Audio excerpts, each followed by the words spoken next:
तुला सजून धजून नऊवारी नेसून मिरवित आणि नग माझ्या आईची लाडकी सून तुला माझी नवरी बनवीन ग तुला सजून धजून नऊवारी नेसून मिरवित आणि नग माझ्या आईची लाडकी सून तुला माझी नवरी बनवीन ग अल्लड वाऱ्यात मनाच्या पाऱ्यात तुझंच घर पड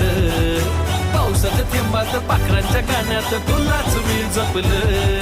हळदीनं मागविल सोन्यानं मडविल रूपानं सजविल ग आईची लाडकी सून तुला माझी नवरी बनविल ग मानसी सर्व देव पाहुण्यांना दे नाही ग मी नाही जाणार. अगं नवरदेवाची पाहुणे आहेत ना ते आणि मागणी पाहिजे